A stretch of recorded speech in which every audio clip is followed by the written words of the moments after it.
ระเจ้าทรงสร้างพืชและสัตว์หลายชนิดแตกต่างกันพระองค์ทรงปั้นมนุษย์คนแรกจากดินทรงเป่าลมหายใจเข้าจมูกเพื่อให้ชีวิตแก่เขาทรงเรียกมนุษย์คนแรกว่าอาดัม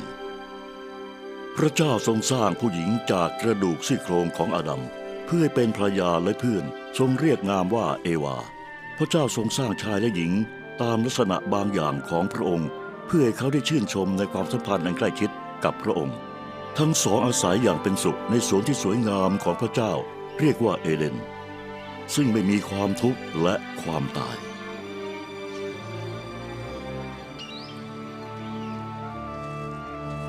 พระเจ้าพูดกับอาดัมว่าเจ้ากินผลไม้จากต้นไม้ทุกต้นในสวนได้ยกเว้นต้นเดียวถ้าจะกินผลไม้จากต้นนั้นเจ้าจะตายแต่วันหนึ่งซาตานหัวหน้าพวกมารได้ทดสอบเอวา